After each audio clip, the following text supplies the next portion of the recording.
Halo Sobat Garuda, kembali lagi di channel Suara Garuda. Di sini kalian akan menikmati berita-berita terbaru, terpercaya tentang timnas kesayangan kita yang disajikan dengan cara yang berbeda. Selamat menikmati. Kegagalan Olimpiade Paris 2024. Apa yang harus dipelajari timnas Indonesia U23 dari Hernando Ari? Temukan jawabannya di sini. Terus berproses menuju era baru sepak bola Indonesia. Apa peran Blueprint dalam membangun timnas yang lebih unggul saat ini?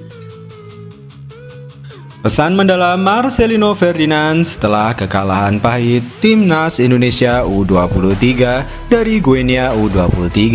Apa yang dikatakannya? Ini dia rahasia kedua Sintayong, strategi tersembunyi untuk menaklukkan Irak dan Filipina setelah sukses bersama Garuda Muda. Sebelumnya mohon like dan subscribe channel ini dulu supaya nggak ketinggalan berita-berita terbaik timnas Indonesia. Kegagalan Olimpiade Paris 2024. Apa yang harus dipelajari timnas Indonesia U23 dari Hernando Ari? Temukan jawabannya di sini.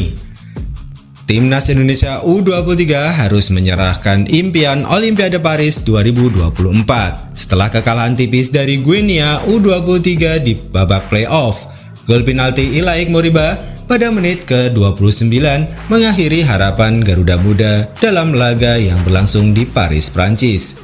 Kegagalan ini menjadi pukulan kedua bagi skuad Garuda Muda setelah sebelumnya mereka terhenti di semifinal Piala Asia U23 oleh Uzbekistan dan kemudian dikalahkan di tempat ketiga dari Irak.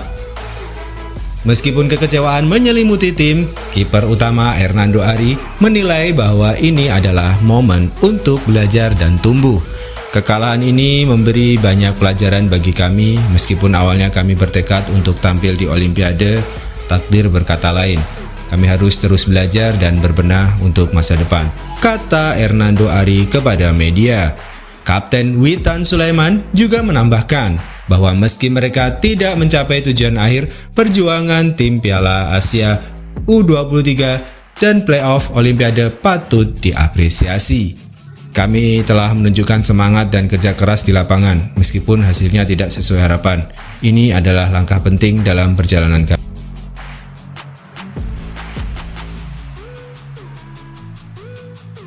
Terus berproses menuju era baru sepak bola Indonesia. Apa peran Blueprint dalam membangun timnas yang lebih unggul saat ini? Budi Sudarsono, salah satu legenda sepak bola Indonesia, menegaskan pentingnya menjaga cetak biru sepak bola yang telah dirancang oleh PSSI untuk memastikan kemajuan timnas Indonesia di masa mendatang. Meskipun timnas Indonesia U23 belum berhasil melangkah ke Olimpiade, prestasi mereka meraih peringkat keempat dalam Piala Asia U23 memberi optimisme akan masa depan sepak bola Indonesia. Dalam pandangannya, Budi menyoroti perluasan dan peningkatan kompetisi khususnya dalam mencari penyerang lokal yang berkualitas. Dalam 3-4 tahun terakhir kita perlu melihat kembali apa kesalahan yang terjadi karena hal ini berdampak pada kinerja timnas, ujar Budi. Budi mencontohkan Jepang sebagai model yang patut diikuti. Meskipun dahulu belajar dari Indonesia, kini Jepang berhasil meraih kesuksesan berkat eksekusi cetak biru sepak bola yang telah mereka susun dan pertahankan selama bertahun-tahun. Saya melihat Jepang mereka punya rencana yang terstruktur dengan baik dan konsisten setiap tahunnya. Mereka menjaga cetak biru mereka dengan sungguh-sungguh, jelas Budi. Sebagai mantan penyerang Persik Kediri, Budi juga menyampaikan harapannya agar timnas Indonesia bisa mengikuti jejak Jepang menuju kesuksesan. Kami sebagai mantan pemain berharap melihat timnas Indonesia bersinar di panggung internasional. Itu adalah keinginan dan doa kami agar timnas semakin berkembang, tegas Budi Sudarsono.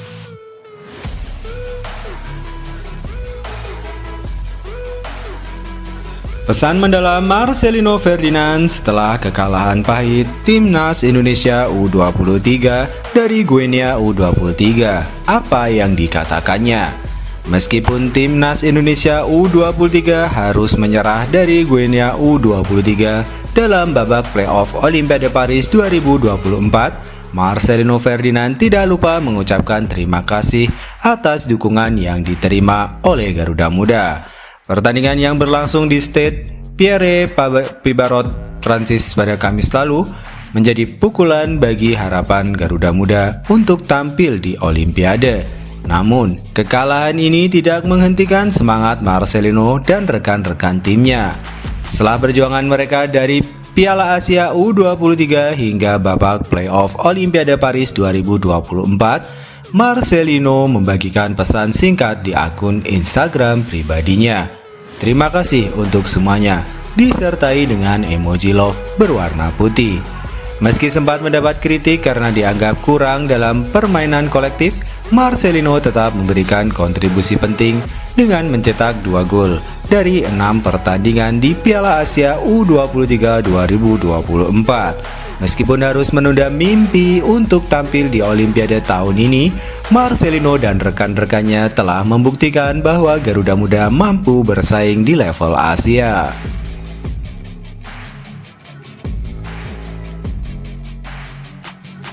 Guncang Asia, apa yang membuat AFC menobatkan Rafael Struijk sebagai bintang masa depan setelah Piala Asia U23 2024? Tim nasional Indonesia U23 mungkin harus menelan pil pahit dengan kekalahan dari Guinea di babak playoff menuju Olimpiade Paris 2024. Tetapi di balik itu, mereka telah menorehkan sejarah. Sebagai tim debutan di Piala Asia U23 2024, Indonesia berhasil mencapai babak semifinal. Namun, sorotan tidak hanya jatuh pada prestasi tim secara keseluruhan. Rafael Struijk, bintang muda timnas Indonesia U23, baru saja diakui sebagai bintang masa depan turnamen oleh Konfederasi Sepak Bola Asia. Penghargaan ini diumumkan secara resmi melalui akun Instagram Piala Asia U23 @AFC Asian Cup. Prestasi Struijk di Piala Asia U23 2024 tak dapat dipandang sebelah mata. Dengan 2 gol pentingnya, ia telah membawa timnas Indonesia melangkah ke babak semifinal sebelum akhirnya kalah dari Australia. Penampilannya impresif di lapangan hijau, terutama saat menghadapi Korea Selatan, membuatnya menjadi pahlawan bagi Garuda Muda. Keberhasilan Struijk tidak hanya menjadi kebanggaan individu, tetapi juga memperkaya kiprah Indonesia di kancah sepak bola Asia. Prediksi akan menjadi bintang masa depan Asia semakin terwujud dengan pemilihan Struijk sebagai bintang masa depan Piala Asia U23 2024. Selain kepiawaian di lapangan, latar belakang Struijk juga menarik perhatian. Bermain untuk ADO Den Haag, pemain berusia 21 tahun ini lahir di Leidschendam, Belanda. Sebelum bergabung dengan ADO Den Haag, Struijk telah menunjukkan bakatnya dengan bermain untuk RKA VV Leidschendam sebelum akhirnya direkrut oleh ADO Den Haag pada tahun 2020. Perjalanan Struijk di ADO Den Haag tidak kurang gemilang. Dari ADO U18 hingga ADO U21, ia terus menunjukkan performa impresif sebagai penyerang, mencatat gol dan assist yang berarti bagi timnya. Bahkan Struijk juga mendapat panggilan ke tim senior ADO Den Haag yang berpeluang besar untuk promosi ke Eredivisie, liga tertinggi Belanda. Dengan talenta dan dedikasi yang dimilikinya, Struijk tidak hanya menjadi harapan bagi Indonesia, tetapi juga membawa semangat baru bagi sepak bola Indonesia secara keseluruhan.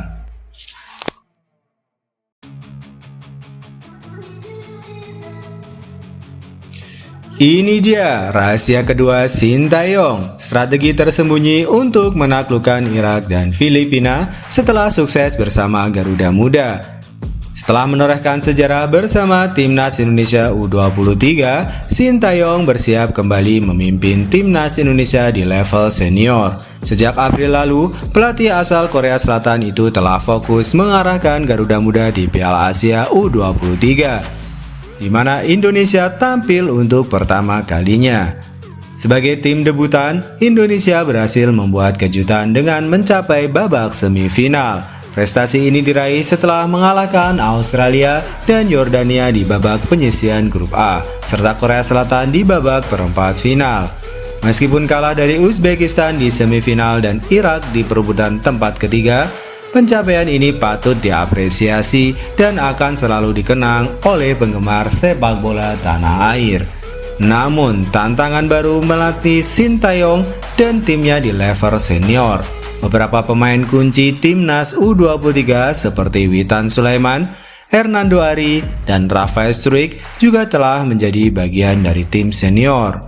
Mereka akan bersama-sama dengan Coach Shin memperkuat timnas Indonesia di berbagai kompetisi, termasuk kualifikasi Piala Dunia 2026 zona Asia.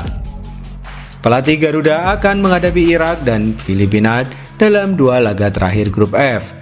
Laga melawan Irak akan digelar di Stadion Utama Gelora Bung Karno pada 6 Juni 2024. Diikuti oleh pertandingan melawan Filipina pada 11 Juni 2024 di stadion yang sama. Meskipun target jangka panjang belum dipasang, Shin berfokus pada langkah terdekat, meloloskan timnas Indonesia ke putaran ketiga kualifikasi Piala Dunia 2026.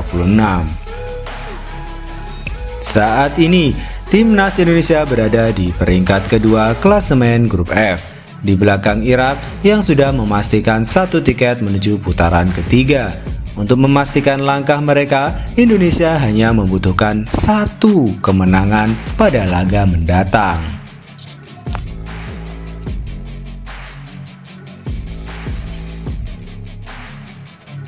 Akhirnya diungkap, komentar pengamat menggoyahkan mental timnas Indonesia U23.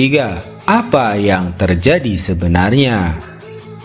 Manajer timnas Indonesia U23 Sumarji mengungkapkan bahwa mental para pemain sempat terguncang menjelang pertandingan playoff Olimpiade Paris 2024 melawan timnas dunia U23. Menurutnya, komentar-komentar negatif dari pengamat sepak bola dan warganet memberikan tekanan tambahan pada para pemain. Anak-anak ini usianya masih muda, di bawah 22 tahun, sehingga tekanan dari komentar-komentar tersebut bisa mempengaruhi mental mereka, ujar Sumarji saat ditemui di Jakarta. Ia menekankan bahwa saat para pemain berjuang keras, dukungan dari publik sangatlah penting. Namun komentar-komentar negatif yang ditujukan secara personal justru dapat merusak semangat mereka. Sumarji berharap insiden ini menjadi pelajaran bagi penggemar sepak bola untuk lebih bijak dalam memberikan dukungan. Ia tidak ingin situasi serupa terulang di masa depan. Ini menjadi evaluasi bagi kita semua. Dukungan yang konstruktif jauh lebih berarti daripada kritik yang merugikan secara personal, tegas COO Bayangkara FC tersebut.